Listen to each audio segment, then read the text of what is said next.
சற்று முன் கிடைக்கப்பெற்ற மிக மிக முக்கியமான செய்தி ஒன்று வெளியாகி உள்ளது. அதிமுகவின் மூத்த நிர்வாகிகளில் ஒருவரான வி.கே. ராஜு அவர்கள் இன்று வயது மூப்பின் காரணமாக காலமாகியுள்ளார். எடப்பாடி பழனிசாமி உள்ளிட்ட அதிமுகவின் முக்கிய நிர்வாகிகள் நேரடியாக சென்று அஞ்சலி செலுத்தியுள்ளனர். வி.கே. ராஜு அவர்களை இழந்து வாடும் குடும்பத்தினர்கள் ஆழ்ந்த இரங்கலையும் எடப்பாடி பழனிசாமி அவர்கள் தெரிவித்திருக்கிறார். இவரது ஒட்டுமொத்தமான அர்ப்பணிப்பு அதிமுகவின் வளர்ச்சிக்கு என்றைக்குமே ஈடு செய்ய முடியாது என்றும் எடப்பாடி பழனிசாமி அவர்கள் தெரிவித்திருக்கிறார்.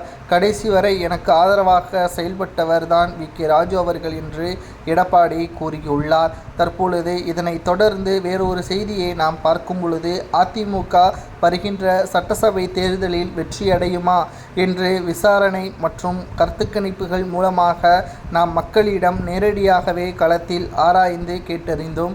அதிமுக ஒருங்கிணையாத வரை வெற்றி என்பது அதிமுகவிற்கு கிடையாது. நிச்சயம் எடப்பாடி பழனிசாமி அவர்கள் சுயநலத்திற்காக செயல்பட்டு வருகிறார். என்னைக்கு அவர் அதிமுக ஒற்றுமையாக வெற்றியடைய வேண்டும் என்று நினைக்கிறாரோ அன்றைக்குத்தான் அதிமுகவின் வளர்ச்சி அதிகமாக இருக்கும்.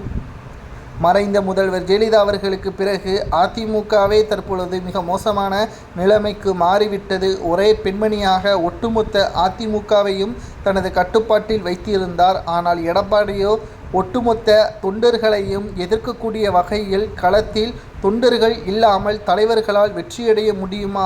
ஏன் இது எடப்பாடிக்கு தெரியவில்லை என்று பலரும் கூறி வருகிறார்கள். அனைத்திந்திய அண்ணா திராவிட முன்னேற்றக் கழகத்தின் வெற்றி என்பது தொண்டர்களால் மட்டும்தான். களத்தில் தொண்டர்கள் மக்களிடம் கேட்கக்கூடிய ஒவ்வொரு ஓட்டுகளும் தான் வெற்றி வாய்ப்பை ஏற்படுத்தும். இங்கு இரட்டையிலேயோ வேட்பாளர்களோ முக்கியம் கிடையாது. தொண்டர்கள் பூத் கமிட்டிகளை நிர்வாகம் செய்யக்கூடிய முறைதான் வெற்றியை உறுதி செய்யும் என்பதை மறுக்க முடியுமா எடப்பாடியால்?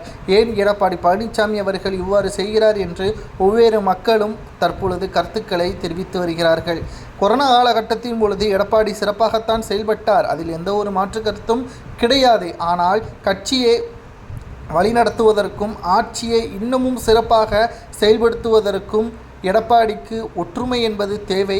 ஏனென்றால் அப்பொழுதுதான் மிக பெரும்பான்மையுடன் அதிமுக ஆட்சியை தக்க வைக்க முடியும். இது எடப்பாடி பழனிசாமி அவர்கள் சுயநலமாக தனது பொதுச்செயலாளர் பதவியை பாதுகாக்க வேண்டும் என்பதற்காக OPS, சசிகலா, வைத்திலிங்கம், மனோஜ் பாண்டியன் இவர்களை எதிர்ப்பது நிச்சயம் தவறு என்றும் பல்வேறு கருத்துக்கள் சமூக வலைதளங்களில் பரவப்பட்டு வருகிறது. இதை பற்றி உங்களது கருத்துக்களை கமெண்ட் வாயிலாக கூறுங்கள்.